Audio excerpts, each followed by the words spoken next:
Disclaimer: this video is not a political video. This video was created to tell an interesting unknown story in the world of hip hop, which means it should be able to stay up on YouTube. I think that's good enough. Let's start the video.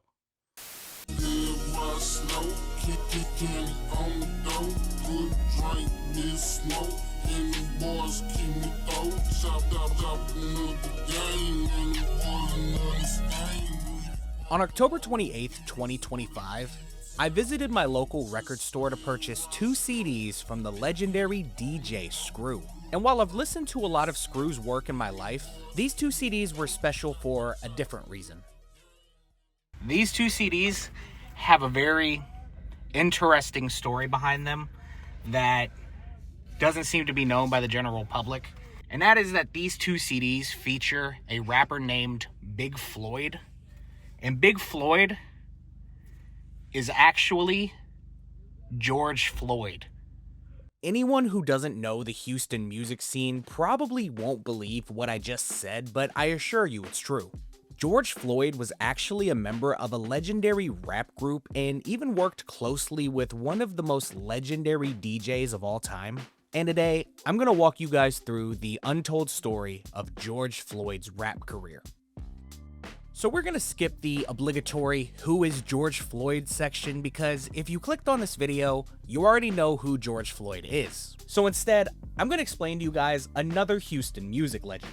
And this man is responsible for most of George Floyd's most popular music, and that's a man named DJ.SCREW. Born July 20th, 1971, Robert Earl Davis Jr., aka DJ.SCREW, was born in Smithville, Texas. Screw found music in his early life as he began DJing at only 12 years old. By 1990, Screw created his own style of remixing and DJing songs where he would slow the tempo of a song, and applying a variety of techniques, he was able to create his very own sound. And Screw's style went on to become what's known as chopped and screwed. Screw would sell mixtapes directly from his house and ended up doing so well that he was able to open up an official store, Screwed Up Records and Tapes, which is still open to this day, but it has moved locations. So you're probably wondering to yourself, what does this have to do with George Floyd? Well, DJ.SCREW would often invite over friends to rap and just talk over beats, and he would take those tracks and include them on his mixtapes, aka the SCREWTAPES.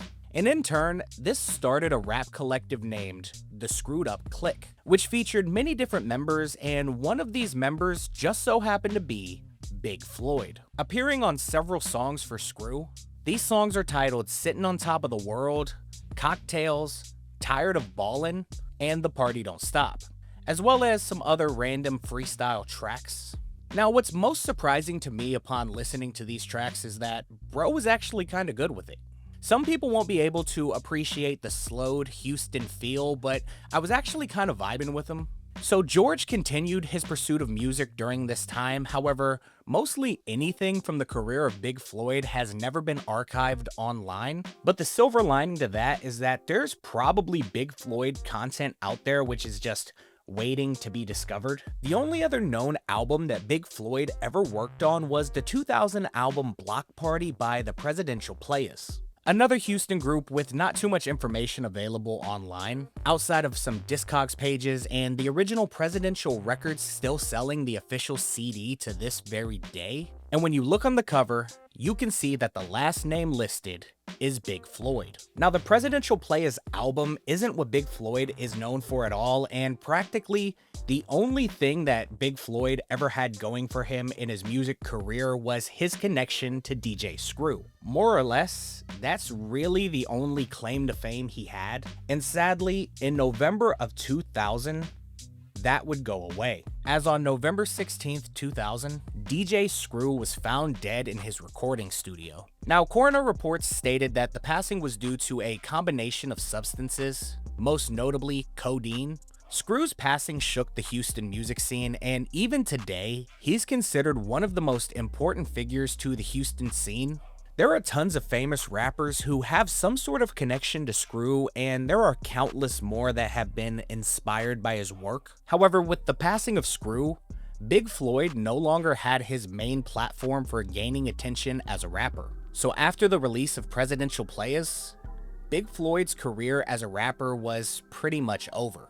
Now again, there might be more music in the catalog of Big Floyd that he recorded around this time, but none of it has ever surfaced online. Following the death of DJ Screw, his original Screw tapes were compiled and re-released in 2004, given the name Diary of the Originator, followed by a chapter number starting at 1 and going all the way to 364 as of the recording of this video. And for the collectors out there, he makes appearances on Chapter 7, Ballin' in the Mall, Chapter 68, Trey World, Chapter 220, Player Memories, Chapter 307, BC and Screw 97, Chapter 324, Dusk to Dawn, Chapter 363, Trey Ward 95, and most interestingly, Chapter 319, titled Floyd and Screw, which was an entire mixtape made personally from Screw for Big Floyd. A random side note, but this specific tape also features a song with Big Lurch,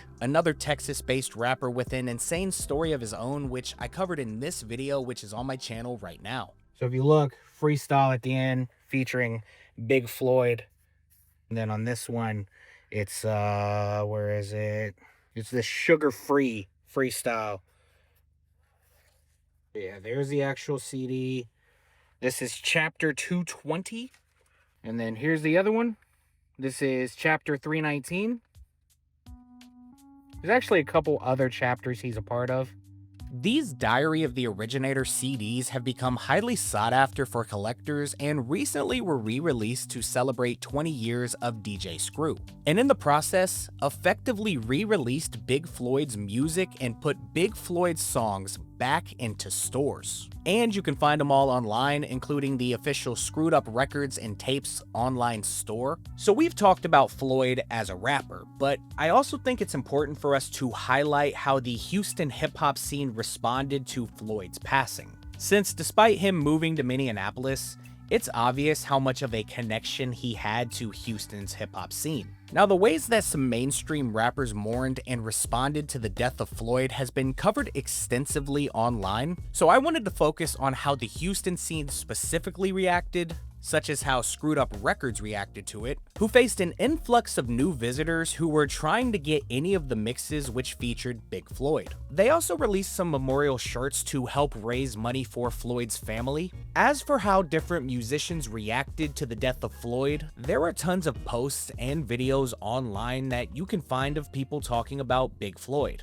But the most interesting things I found came from two dudes who are currently in the Houston scene, a rapper named Cal Wayne and a DJ named DJ.D. Starting with Cal, he's a Houston rapper with some legitimate skills and some legitimate clout to his name for his music. Cal was a lifelong friend of Floyd and considers Floyd one of his biggest supporters. And he basically says that George Floyd taught him everything he knows. And he even posted a screenshot of George talking from his personal Instagram account about Cal and supporting him. It's obvious looking through his pages that he was very close to George. Cal dedicated a track to George in 2020 titled I Can't Breathe, which can be found on YouTube as well as his personal website, which has other memorials for Floyd, including other videos and articles he featured in discussing him. Now, learning about Cal was pretty interesting because George seemed to have been a huge part of his life and career. However, seeing as how Cal is a bit more known,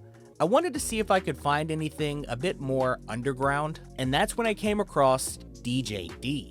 DJ.D is a Houston DJ and self-proclaimed Houston mixtape legend with music dating all the way back to 2002, and when you visit his website, you're first met with this. A tribute to Big Floyd, which also states he was a member of Worldwide Click since 2000. However, it does seem like pretty much any Worldwide Click material is lost media. Navigating DJ.D's website led me to a list of his projects, including this mixtape release titled George Floyd Boulevard Part 1, which is a legitimate underground Houston mixtape made to honor Floyd. And it includes a picture of Big Floyd with DJ.D.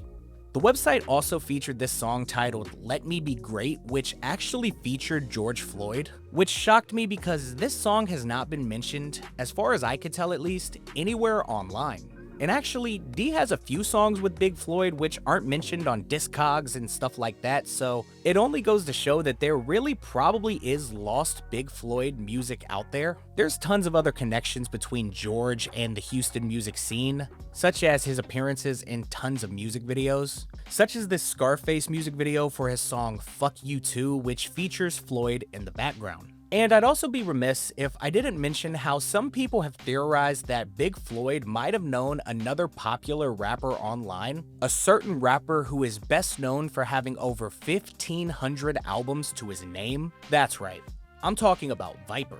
Viper is a notorious meme rapper who has released hundreds upon hundreds of albums, including the notorious Yo Cowards Don't Even Smoke Crack, with the album becoming a popular meme online. It's said that Viper knew DJ Screw personally, which means there's a small chance that Viper might have been acquainted with Big Floyd. It's a small world, after all.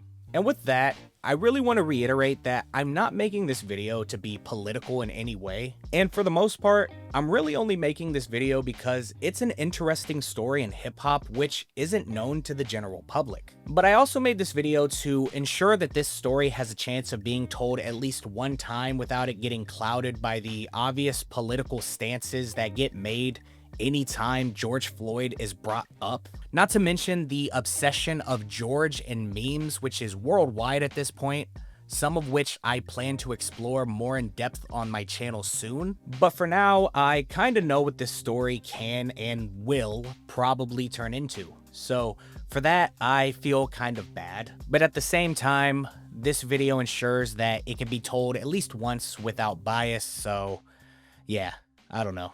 With the George Floyd thing, a lot of people aren't aware of his rap career, and it's inevitable making this video now that there's just going to be some sort of joke about him. I'm sure there's some lyric he said that people are going to misconstrue into a meme, and you know, it's just the obsession, the meme obsession with George Floyd is just, it's insane. When I'm rolling, big face when we falling, get the bitch when we sippin', always when I'm smoking, in the cars when I'm rolling, big face when we falling, get the bitch when we sippin', always when I'm smoking, all the good, how I'm feeling.